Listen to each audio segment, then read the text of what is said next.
দেশের অকুতোভয় সীমান্ত রক্ষী বাহিনী, বর্ডার গার্ড, বাংলাদেশ এবং সীমান্তবর্তী সাধারণ জনতার বজ্রকঠিন প্রতিরোধের মুখে বিএসএফ এর এই ভয়ঙ্কর পুশিন বা অবৈধ অনুপ্রবেশের মিশন শুধু চরমভাবে ব্যর্থই হয়নি, বরং উল্টো নয়াদিল্লির সাউথ ব্লকের দিকে কড়া ভাষায় চরম হুঁশিয়ারি বার্তা পাঠিয়েছে ঢাকা। বিএসএফ বিজিবির বৈঠকের পরেও কাটলো না জ্বর। সীমান্তে চলবে গুলির বদলে গুলি, অপচেষ্টার বিরুদ্ধে কঠোর প্রতিরোধ। তবু ভারতের পুশিন চেষ্টায় এক বিন্দুও ছাড় নয়।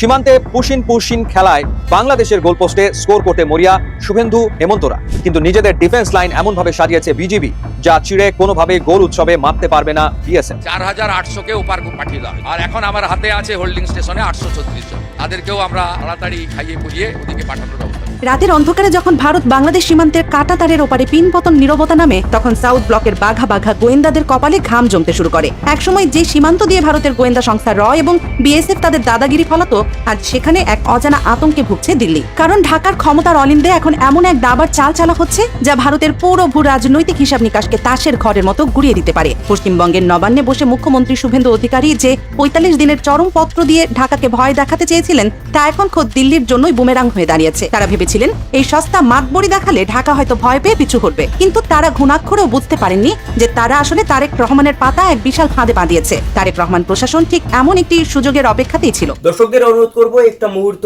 না টেনে সম্পূর্ণ ভিডিওটি মনোযোগ সহকারে দেখতে থাকুন। আমরা বেশি কথা না বাড়িয়ে সরাসরি দেখে আসব কাঙ্ক্ষিত সব ভিডিওগুলো।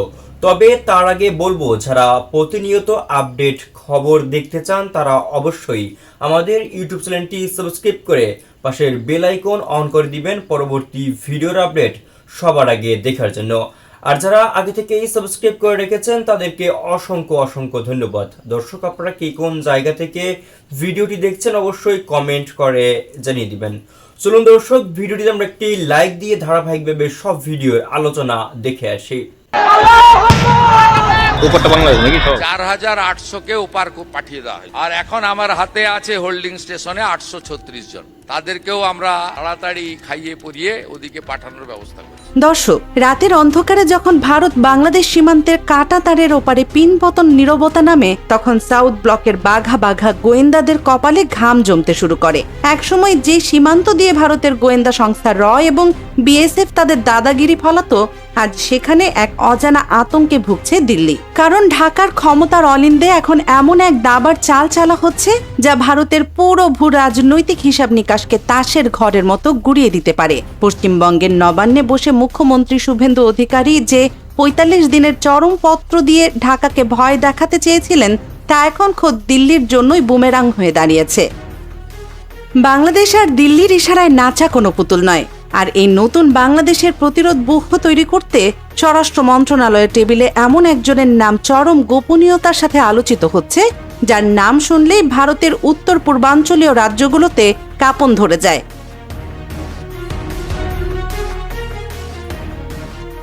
যিনি দেশের ভেতরে মাস্তান আর আন্ডারওয়ার্ল্ডকে এক নিমিষে মাটির সাথে মিশিয়ে দিতে র্যাবের মতো দুর্ধর্ষ এলিট ফোর্স তৈরি করেছিলেন, সেই মাস্টার মাইন্ড লুৎফুজ্জামান বাবর কি এবার সত্যি স্বরাষ্ট্র মন্ত্রণালয়ের দায়িত্ব নিতে ফিরে আসছেন? এখনো হয়তো কাগজে কলমে সই হয়নি, কিন্তু বাতাসে ভেসে বেড়ানো এই একটিমাত্র গুঞ্জনেই রয়ের স্লিপার সেলগুলো সীমানা ছেড়ে পালাতে শুরু করেছে। আজকের এক্সক্লুসিভ মেগা ডকুমেন্টারিতে আমরা উন্মোচন করব ভারত বাংলাদেশ সীমান্তের সেই শ্বাসরুদ্ধকর ছায়াযুদ্ধের আসল রহস্য। একটু পেছনের দিকে তাকালে দেখবেন, নির্বাচনে জিতে পশ্চিমবঙ্গের মসনদে বসার পর মুখ্যমন্ত্রী শুভেন্দু অধিকারী ভেবেছিলেন তিনি তারেক সরকারের উপর একটা মনস্তাত্ত্বিক চাপ সৃষ্টি করবেন। বর্ডারের কাঁটা তারের বেড়া সম্পূর্ণ করা এবং চোরাচালান বন্ধের ধোঁয়া তুলে তিনি মূলত একটি সাইকোলজিক্যাল ওয়ারফেয়ার শুরু করতে চেয়েছিলেন। আর ওই 45 দিনের ডেডলাইন ছিল ভারতের গোয়েন্দা সংস্থা র এবং বিএসএফ এর একটি সাজানো নাটক। তারা ভেবেছিলেন এই সস্তা মাতবড়ি দেখালে ঢাকা হয়তো ভয় পেয়ে পিছু হটবে, কিন্তু তারা ঘুণাক্ষরেও বুঝতে পারেননি যে তারা আসলে তারেক রহমানের পাতা এক বিশাল ফাঁদে পা দিয়েছে। তারেক রহমান প্রশাসন ঠিক এমন একটি সুযোগের অপেক্ষাতেই ছিল। তারা চাচ্ছিল ভারত যেন আগে নিজেদের তাস খোলে, আর ভারত ঠিক সেই ভুলটাই করেছে। স্পিকার মেজর হাফিজের সাম্প্রতিক বক্তব্যটি বিশ্লেষণ করলেই বোঝা যায় ঢাকা কতটা আত্মবিশ্বাসী। তিনি একেবারে কড়া গলায় সাফ জানিয়ে দিয়েছেন, যেখানে খোদ আমেরিকার মতো পরাশক্তিরও এই দেশ দখলের সাহস নেই, সেখানে মোদির ছোট ভাই শুভেন্দু তো নিতান্তই চুনোপুটি। বাংলাদেশ এখন আর কারো ধমকে এক ফোঁটাও ভয় পায় না। আর বর্ডারের এই ফালতু মাস্তানি শক্ত হাতে দমন করার জন্যই ঢাকার এখন প্রয়োজন একজন কড়া মাথার কমান্ডারের। ঠিক এখানেই হিসাবের খাতায় সবচেয়ে বড় চমক হয়ে উঠে এসেছে পুরনো বস লুৎফুজ্জামান বাবর, যাকে টানা 17 বছর ধরে জেলের অন্ধকার প্রকোষ্ঠে আটকে রেখে তিলে তিলে শেষ করে দেওয়ার ব্লুপ্রিন্ট করা হয়েছিল। সেই লড়াকু নেতা বাবর এখন আগের চাইতে অনেক বেশি তীক্ষ্ণ আর ভয়ঙ্কর। 2026 সালের নির্বাচনে নেত্রকোনা 4 আসন থেকে যখন তিনি 1,20,961 ভোটের অবিশ্বাস্য ব্যবধানে জয়লাভ করলেন, তখন পুরো দুনিয়া অবাক হয়ে দেখেছিল যে জেলের তালা তাকে দমাতে পারেনি। আপনাদের নিশ্চয়ই মনে আছে 2004 সালে আন্ডারওয়ার্ল্ডের সন্ত্রাসীদের রাজত্ব খতম করতে এই লুৎফুজ্জামান বাবরই র্যাপিড অ্যাকশন ব্যাটালিয়ন বা র্যাব গঠন করেছিলেন। তার সেই কড়া অ্যাকশনের ভয়ে তখন বড় বড় অপরাধীরা দেশ ছেড়ে পালিয়েছে। মোদী প্রশাসন খুব ভালো করেই জানে দেশের ভেতরে সন্ত্রাসীদের যিনি এইভাবে শায়েস্তা করতে পারেন, বর্ডারের বাইরের মাস্তানদের সাইজ করতে তিনি কতটা ভয়ঙ্কর রূপ ধারণ করতে পারবেন।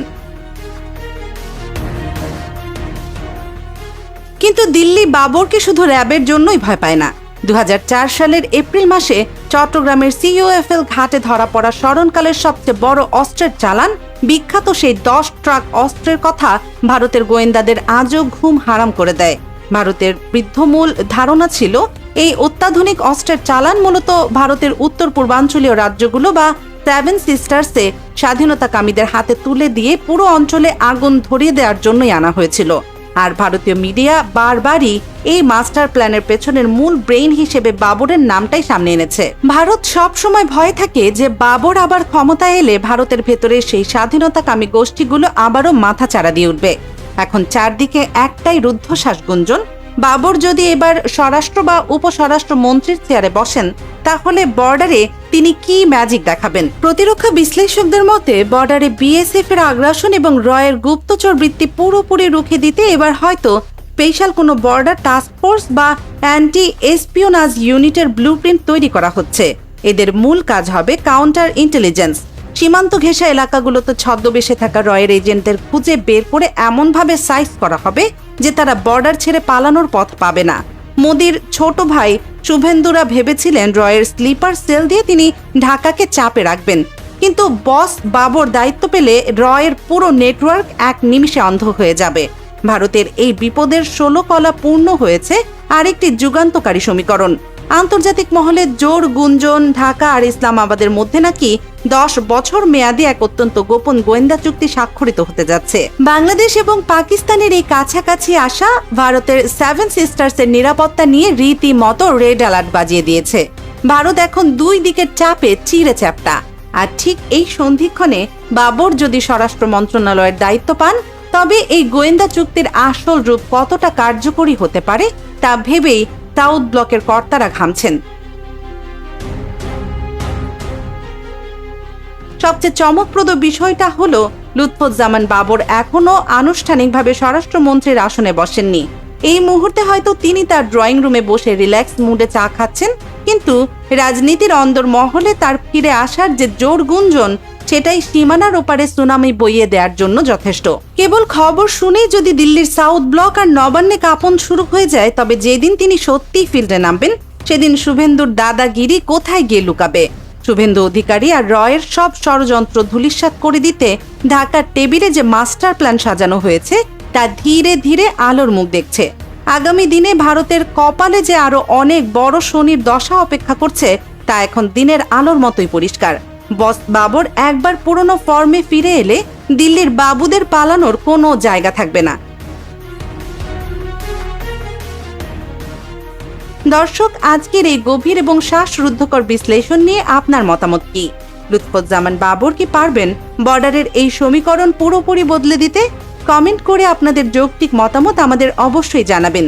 দেশ বিদেশের রাজনীতি, কূটনীতি এবং চাঞ্চল্যকর সব খবরের মেগা ডকুমেন্টারি সবার আগে পেতে আপনাদের প্রিয় দেশ নিউজ 24 চ্যানেলটি এখনই সাবস্ক্রাইব করে বেল আইকনটি বাজিয়ে রাখুন। সীমান্তে চলবে গুলির বদলে গুলি, অপচেষ্টার বিরুদ্ধে কঠোর প্রতিরোধ। তবু ভারতের পুশিন চেষ্টায় এক বিন্দুও ছাড় নয়। সীমান্তে পুশিন খেলায় বাংলাদেশের গোলপোস্টে স্কোর করতে মরিয়া শুভেন্দু হেমন্তরা, কিন্তু নিজেদের ডিফেন্স লাইন এমনভাবে সাজিয়েছে বিজিবি যা চিড়ে কোনোভাবে গোল উৎসবে মাততে পারবে না বিএসএফ। সীমান্তে এমন দৃশ্যই তো দেখতে চেয়েছে বাংলাদেশ। দর্শক, দেশের এমন কোনো সীমান্ত নেই যেখানে পুশিনের চেষ্টা করছে না ভারতীয় সীমান্ত রক্ষী বাহিনী। কিন্তু দিন যে বদলেছে সে কথা বোধহয় ভুলেই গিয়েছে বিএসএফ।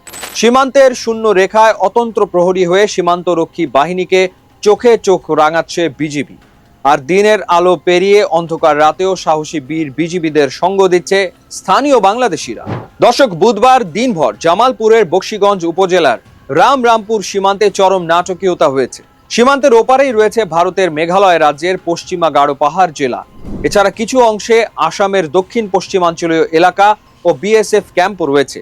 আর ঠিক এই সীমান্তকে লক্ষ্য করেই পুশিনের চেষ্টায় মরিয়া হয়ে ওঠে ভারতীয় বাহিনী। কিন্তু বিজিবির অসীম সাহসিকতা আর দুর্ভেদ্য সীমানা প্রাচীর ভেদ করতে পারেনি বিএসএফ। শুধুই কি বিজিবি সাহসিকতা দেখিয়েছে? না দর্শক, সীমান্তের রয়্যাল বেঙ্গল টাইগারদের হাতে হাত রেখে ভারতীয়দের ধাওয়া দিয়েছে জামালপুরের অদম্য বাঙালিরা। তাতে পরিস্থিতি এমন হয়েছে যে বিজিবি ও বিএসএফ এর পাশাপাশি দুই দেশের সাধারণ নাগরিকদের মধ্যেও উত্তেজনা ছড়িয়ে পড়ে। আধুনিক জেনারেল হাসপাতাল ও উন্নত প্রযুক্তি এবং অভিজ্ঞ চিকিৎসক দলের নিরলস প্রচেষ্টায় আমরা আছি আপনার পাশে। ডেল্টা হাসপাতাল, মায়ের মতোই যত্নশীল। এক পর্যায়ে তা দুই দেশের নাগরিকদের মধ্যে ধাওয়া পাল্টা ধাওয়ার ঘটনাও ঘটে। কিন্তু দিন শেষে জয়টা তো হয়েছে বাংলাদেশেরই। হ্যাঁ, ঠিকই শুনেছেন দর্শক, বাংলাদেশি অকুতোভয় নাগরিকদের ধাওয়া খেয়ে এক পর্যায়ে পিছু হটে ভারতীয় নাগরিকরা। ঠিক এক বছর আগে একই চিত্র দেখা গিয়েছিল চাঁপাইনবাবগঞ্জের রোহনপুর সীমান্তে। এক বছর পর সেই চিত্র যেন আরও একবার ফিরে এলো। দর্শক, বুধবার সকালে বকশীগঞ্জের রামরামপুর সীমান্তের 1082 নম্বর পিলারের কাছে 60 বছর বয়সী এক ব্যক্তিকে পুশিনের চেষ্টা করে বিএসএফ। বিজিবি ও স্থানীয়দের বাধার মুখে সেই চেষ্টা ব্যর্থ হলে ওই ব্যক্তিকে শূন্য রেখায় ফেলে চলে যায় বিএসএফ সদস্যরা। ওই ব্যক্তি বাংলাদেশে প্রবেশের চেষ্টা করলে বিজিবি ও স্থানীয়রা বাধা দেন। পরে তিনি আবার শূন্য রেখায় ফিরে যান। এ নিয়ে বিজিবি ও বিএসএফ এর মধ্যে পতাকা বৈঠক হলেও কোনো পক্ষই ওই ব্যক্তিকে নিতে রাজি হয়নি। এরপর থেকে স্থানীয়দের মধ্যে উত্তেজনা আরও বাড়তে থাকে। বিকাল 5টার দিকে কাঁটাতারের বেড়া পেরিয়ে দুই দেশের নাগরিকদের মধ্যে ধাওয়া পাল্টা ধাওয়া শুরু হয়। এ সময় বাংলাদেশিদের ধাওয়ায় পিছু হটে ভারতীয়রা। দর্শক, দুদিন আগেই সীমান্তের শূন্য রেখায় দাঁড়িয়ে এক বিজিবি সদস্য তো বলেই দিয়েছেন, গুলির বদলে গুলি চলবে, আমরা কি হাত গুটিয়ে বসে থাকবো? তার এমন বার্তাতেই স্পষ্ট যে সীমান্তে আর কোনো কিছুই স্রেফ নীরব দর্শকের ভূমিকায় উপভোগ করা হবে না। বিএসএফ অপচেষ্টা চালালে তার জবাব দেওয়া হবে। কিন্তু দর্শক, একটা প্রশ্ন থেকেই যায়, আর সেটি হলো আসাম ও পশ্চিমবঙ্গ থেকে বাংলাদেশকে অদৃশ্য এক চাপ দেওয়ার চেষ্টা করা হচ্ছে। দুটি রাজ্যই এখন কেন্দ্রীয় সরকার বিজিবির নিয়ন্ত্রণে। বাংলাদেশ সীমান্তের খুব কাছাকাছি রাজ্য দুটির অবস্থান। সে কারণে পুশিনের নাটক সাজিয়ে নতুন খেলায় মত্ত হয়েছে বিজিবি নিয়ন্ত্রিত সরকার। কিন্তু হাত গুটিয়ে তো আর বসে থাকবে না বিজিবি, যা এরই মধ্যে সীমান্তের অতন্ত্র প্রহরীরা প্রমাণ করে দিয়েছেন। দর্শক, সীমান্তের শূন্য রেখায় নতুন বাংলাদেশের এই চিত্র কতদিন দৃশ্যায়ন হয় এখন সেটি দেখার বিষয়। ভারতের সীমান্তরক্ষী বাহিনী বিএসএফ মানসিক ভারসাম্যহীন এক ব্যক্তিকে বাংলাদেশে পুশিনের চেষ্টা করলে উত্তেজনা ছড়িয়ে পড়ে লালমনিরহাটের পাটগ্রাম সীমান্তে। এ সময় ক্ষুব্ধ এলাকাবাসী লাঠি সোঁটা নিয়ে বিএসএফ সদস্যদের ধাওয়া করলে সীমান্তে উত্তেজনা সৃষ্টি হয়। পরে বিজিবি সদস্যরা স্থানীয়দের নিবৃত করে পরিস্থিতি নিয়ন্ত্রণে আনেন। শনিবার বিকেলে এই ঘটনা ঘটে। বিজিবি ও স্থানীয় সূত্র জানায়, ভারতের 156 বিএসএফ ব্যাটালিয়নের দাওয়াকামারি ক্যাম্পের টহল দল কাঁটাতারের গেট খুলে প্রায় 35 বছর বয়সী এক ব্যক্তিকে বাংলাদেশে প্রবেশ করিয়ে দেয়। বিষয়টি দেখতে পেয়ে স্থানীয়রা বিজিবিকে খবর দেয়। পরে 61 বিজিবির কালিরহাট ক্যাম্পের সদস্যরা ঘটনাস্থলে গিয়ে ওই ব্যক্তিকে একই পথ দিয়ে শূন্য রেখায় ফেরত পাঠায়। ব্যক্তিটির কথাবার্তা ও আচরণ অসংলগ্ন হওয়ায় তাকে মানসিক ভারসাম্যহীন বলে ধারণা করা হচ্ছে।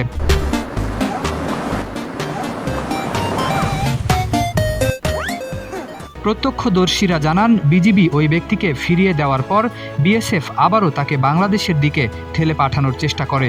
এতে স্থানীয়দের মধ্যে ক্ষোভের সৃষ্টি হয় এবং তারা লাঠি সোঁটা নিয়ে সীমান্ত এলাকায় জড়ো হয়ে প্রতিবাদ জানায়। পরে বিজিবি সদস্যরা স্থানীয়দের শান্ত করে পরিস্থিতি স্বাভাবিক রাখেন। বিজিবি জানিয়েছে, বিষয়টি ঊর্ধ্বতন কর্তৃপক্ষকে অবহিত করা হয়েছে এবং বিএসএফ এর কাছে আনুষ্ঠানিক প্রতিবাদ জানানো হয়েছে। দর্শক এতক্ষণ সাথে থাকার জন্য অসংখ্য ধন্যবাদ। ইতিমধ্যে আপনারা ভিডিওর আলোচনা দেখে বুঝতে পেরেছেন আজকের ভিডিওটি কতটা গুরুত্বপূর্ণ। এই বিষয়ে আপনার মূল্যবান মন্তব্য অবশ্যই কমেন্ট করে জানিয়ে দিবেন। দর্শক আজকের জন্য এতটুকুই ভিডিও ছিল। আর পরবর্তী আপডেট খবর পেতে আমাদের চ্যানেলটি অবশ্যই সাবস্ক্রাইব করে পাশের বেল আইকন অন করে দিবেন। আল্লাহ হাফেজ।